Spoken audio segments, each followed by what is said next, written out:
Salut gang, j'espère que vous allez bien. Aujourd'hui, on se retrouve dans une nouvelle vidéo qui va être, comme vous avez vu dans le titre, 5 saines habitudes de vie à adopter dans votre quotidien pour vous aider à être en santé, avoir de l'énergie, avoir plus de motivation aussi. Ça l'aide vraiment beaucoup.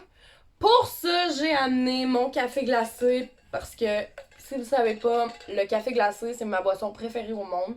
Mais je sais pas si j'aime mieux le café normal chaud. En tout cas, je bois un café chaud par jour et un café glacé. Surtout qu'on est en quarantaine, donc cheers à vous. Je sais pas comment elle va durer le temps, mais si vous voulez aller vous en chercher un, vous aussi, allez-y tout de suite parce que on va commencer. C'est vraiment 5 habitudes de vie que c'est des conseils que je vais vous donner que moi, ça m'aide beaucoup dans ma vie, ça l'a changé beaucoup de choses et ça peut faire un bien fou à votre corps, croyez-moi.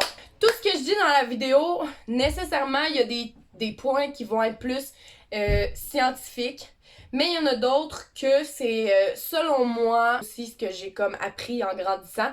Donc, tu sais, c'est pas sûr que ça soit 100% les faits, mais selon moi, c'est ça que ça fait et je vous conseille vraiment d'écouter le reste de la vidéo. Surtout que là, on est en quarantaine, donc c'est le moment parfait pour vous créer une routine de saines habitudes de vie. Je vous jure, là, c'est vraiment le moment genre parfait pour faire ça.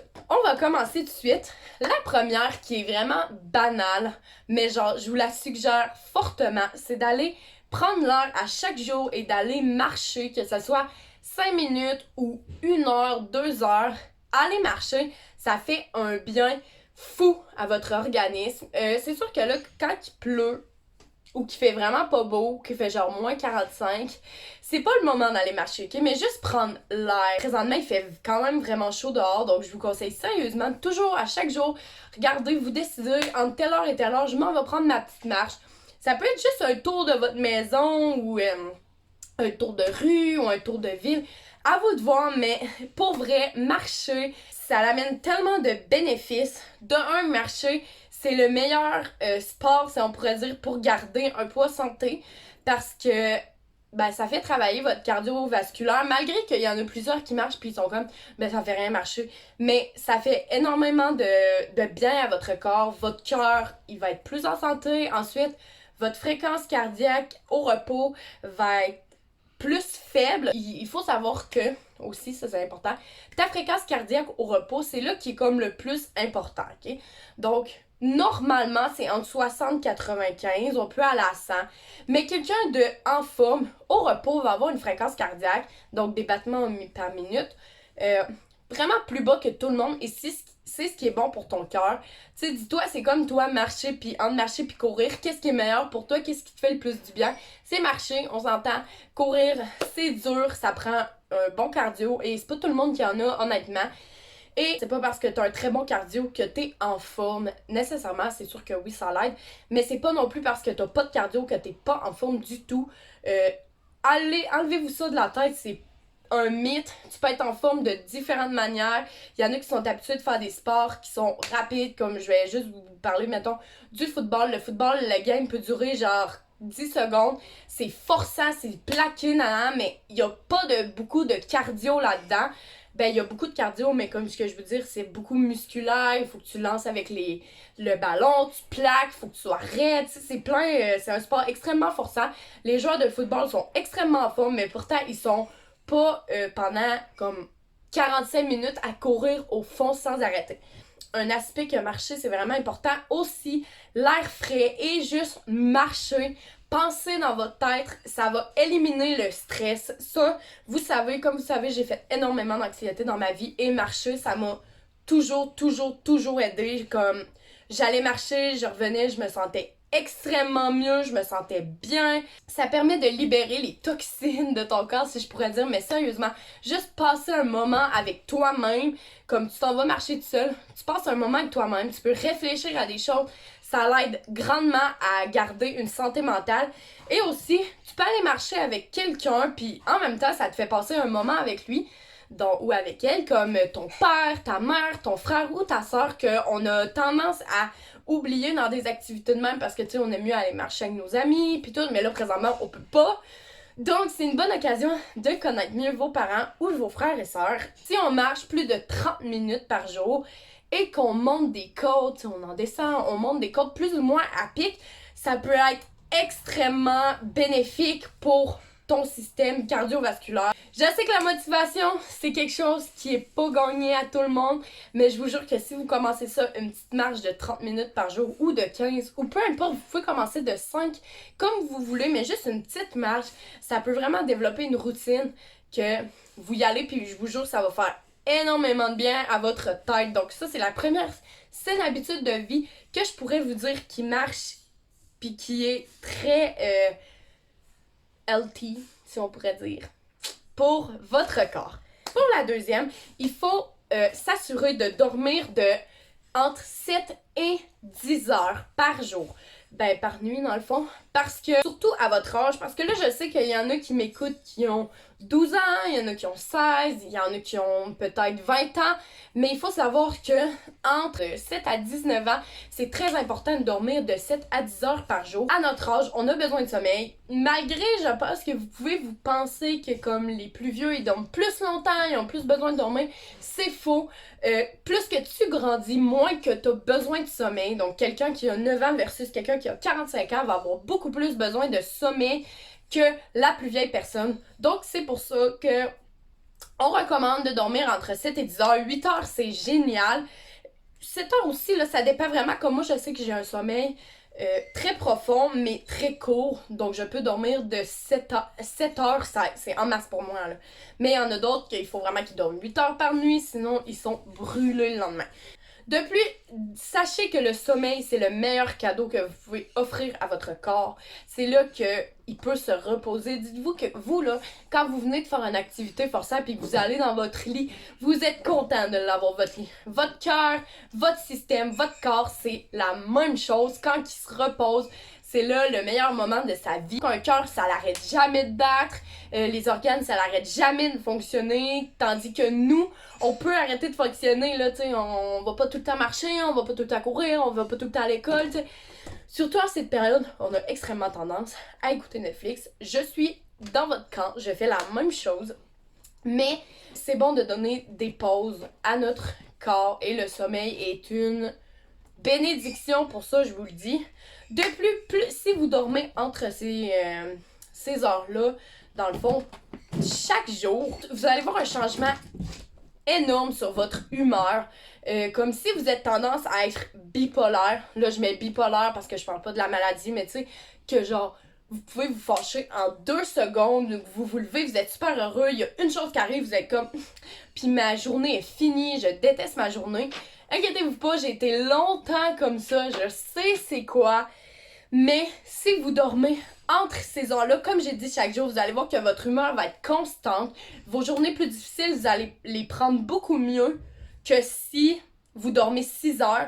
Et c'est pour ça que des fois, on voit les parents qui sont plus à fleur de peau, ils sont stressés, là, vous êtes à gosse, elle, aujourd'hui. C'est parce que les parents, ils dorment beaucoup moins que nous. Ah oui, aussi, si vous dormez dans ces périodes-là, toujours comme je vous ai dit, vous allez voir que vous allez gagner un gain d'énergie fou dans votre vie. Vous allez être plus motivé à faire des choses. Tu sais, je sais pas, là, vous vous dites, ah, demain, je commence à m'entraîner. Mais là, vous vous couchez à 4 heures du matin, vous vous levez à 11 heures. Ah, je vais m'entraîner à 3 heures de l'après-midi. Ah, je vais m'entraîner à 8 heures. Ça marche pas comme ça, ok? Vous êtes fatigué, vous êtes démotivé, même si 4 à 11 heures, vous avez dormi dans l'heure.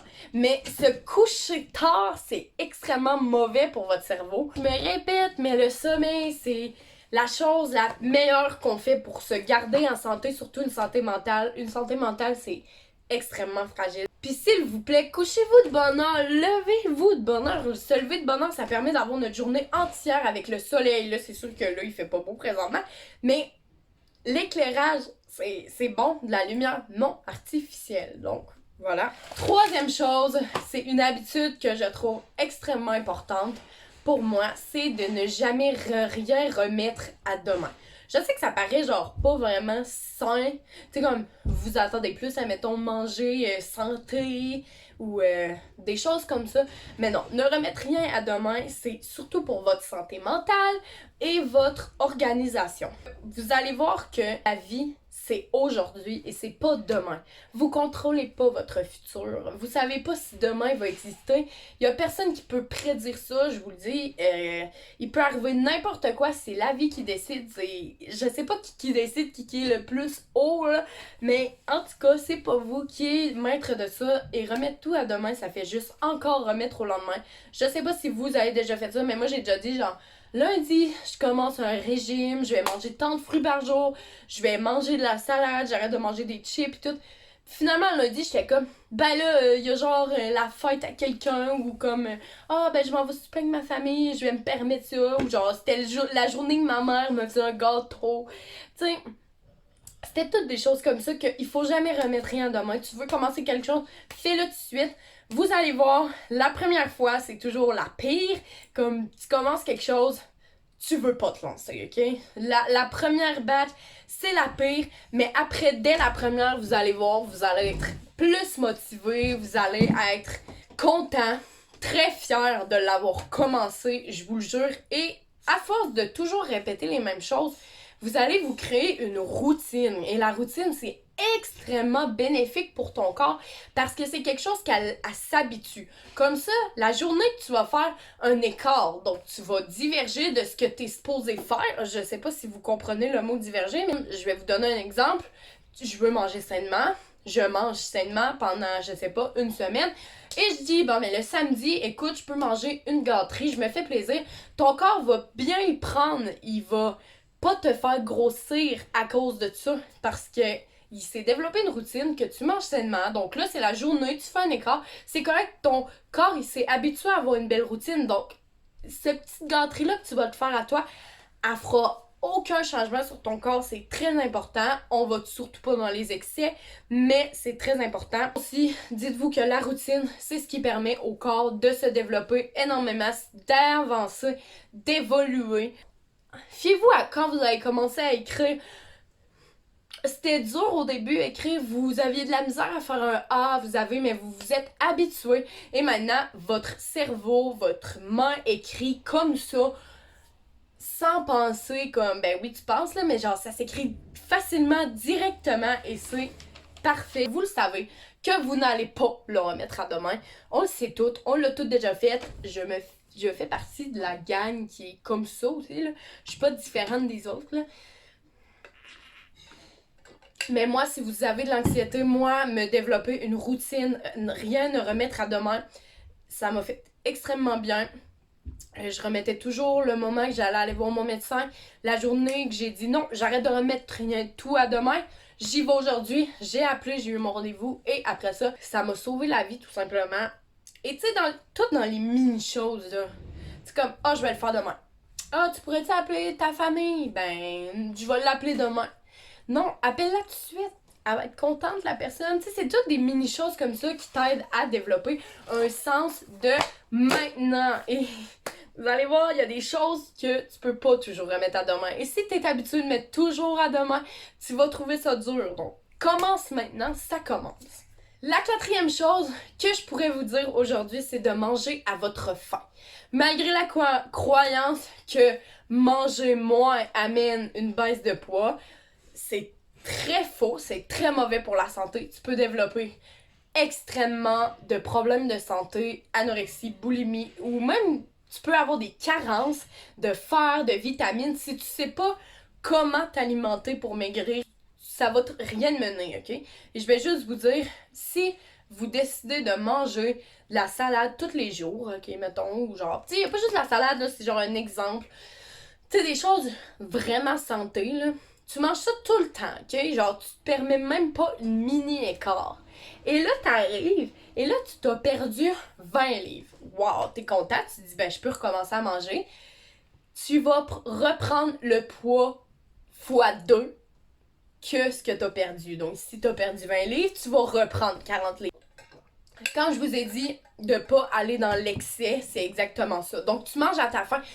C'est bon de dire je mange plus de chips, je mange plus de bonbons, ça c'est extrêmement bien. Ça, genre, chapeau à ceux qui réussissent à faire ça. Personnellement, moi, euh, j'ai des petites habitudes alimentaires très mauvaises pour moi, mais je me dis que je mange à ma faim et c'est ce qui te rend le plus en santé, si je pourrais vous dire, parce que on grossit pas parce qu'on mange 10 chips.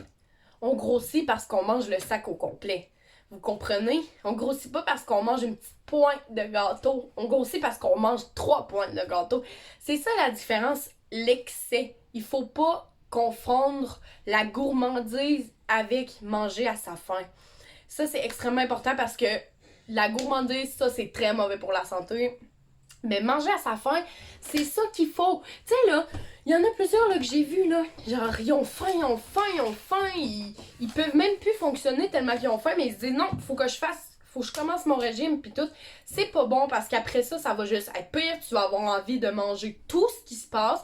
Tu vas prendre un petit bonbon, tu vas dire non, je mange le paquet au complet. Mangez à votre faim. Vous voulez prendre 2 assiettes de repas, prenez-en si vous avez faim. D'ailleurs, mangez lentement. Si vous mangez vite, votre corps va pas tout de suite comprendre.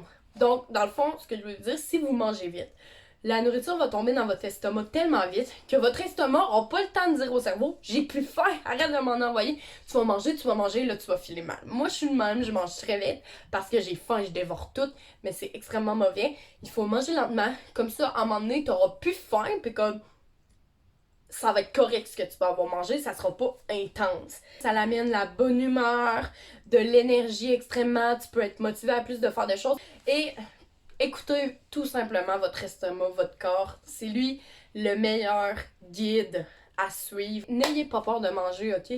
La dernière chose que je pourrais vous dire aussi, c'est de déjeuner le matin. Ça a un peu rapport à manger à votre faim, mais déjeuner le matin, c'est extrêmement important. Il y en a plusieurs qui déjeunent pas le matin. Je comprends pas parce que moi, mon repas préféré, c'est le déjeuner. C'est ce que je trouve le meilleur. Ça commence bien ma journée. Il y en a qui mangent rien, là. Puis, sérieux, faites le sondage, là. La prochaine fois que vous retournez à l'école, si on retourne, demandez, as-tu déjeuné un matin? As-tu déjeuné? Il y a plein de monde qui vont vous répondre non. Manger le matin, ça peut t'éviter plein de problèmes. De un, quand tu manges le matin, si tu manges quelque chose de bon, donc gruyot, œufs, toast au beurre de peanut, des céréales pas trop sucrées, parce que du sucre c'est quand même pas bon, mais bref, un déjeuner normal là, qui est quand même sain, des fruits ou peu importe, ça va aider à contrôler ta glycémie tout le long de ta journée. Si vous savez pas c'est quoi la glycémie, c'est ce qui fait, c'est le taux de sucre dans le sang, dans le fond. Donc, quand tu manges quelque chose, souvent tu vas avoir un pic de glycémie et ensuite ça va redescendre. Ça, c'est toujours ça, non? Mais votre pancréas, il est là pour contrôler, diluer le sucre dans ton sang, ce qui est très bon. Parce qu'une chance, parce que si t'aurais pas de pancréas, tu pourrais juste pas vivre. Malheureusement, c'est pour ça qu'on a tout un pancréas. Mais déjeuner le matin, ça l'aide à contrôler ta glycémie. Donc, c'est comme si tu donnais un aide là, à ton pancréas. C'est comme si toi, faudrait que tu marches jusqu'à ton travail. Ben, aujourd'hui, je te donne un auto. Fait que tu peux y aller toujours. Ça t'aide, là, genre, ça t'aide vraiment beaucoup. Tu sais, t'es moins fatigué, puis peu importe. Comme les sacs à l'épicerie, ça t'aide à transporter toute la nourriture. C'est la même chose. Manger le matin, ça l'aide extrêmement le pancréas à contrôler la glycémie et ça vous évite de faire du diabète ou de l'hyperglycémie, de l'hypoglycémie. Bref, tous ces trucs-là avec le sucre. Et ça, c'est très vrai. En plus, comme on va à l'école ou on travaille, on a besoin de concentration. Et ce que je vous ai dit tantôt, c'est que manger, ça l'aidait à la motivation. Et la motivation aide à la concentration. Peu importe, mais voilà, tu débutes ta journée, surtout que ça fait comme 7 à 10 heures que t'as dormi, si vous respectez mes trucs. Donc, de 7 à 10 heures, ton mécanisme se lève, genre, il commence quoi sa journée? Tu sais, comment sa journée? Ah, tu manges? Ah, de l'énergie, c'est good, on peut commencer, ça va super bien. Lève-toi, au pire, mange juste une toast au beurre de peanut, c'est comme parfait parce que t'as un pain qui est très bon, du beurre de peanut, un verre de lait, un verre de jus d'orange. Vous allez être sur le piton, je vous le dis. D'ailleurs, le meilleur déjeuner que vous pouvez vous faire le matin, si vous voulez avoir le plein d'énergie, là, genre maximal, des œufs, des toasts pain brun avec du beurre de pinot et un fruit à côté pour accompagner. C'est le meilleur déjeuner que tu peux pas avoir parce que des œufs, c'est très très bon pour la santé. Donc voilà. C'est déjà la fin. J'espère sérieusement que vous avez aimé la vidéo. J'espère aussi que vous allez suivre mes conseils. Si vous suivez mes conseils, écrivez-moi dans les commentaires. Si vous avez d'autres saines habitudes de vie à développer, dites-moi-les tout simplement en commentaire aussi. Je veux voir c'est quoi vous, ce que vous faites dans votre vie qui vous aide à aller mieux, à être plus motivé, à avoir plus de l'énergie, tout plus dans le fond. Et laissez-moi savoir si vous voulez d'autres vidéos de ce genre. Voilà. Et partagez, aimez, n'hésitez surtout pas à vous abonner. Moi sur ça, je vous dis à la prochaine et je vous aime. Bye!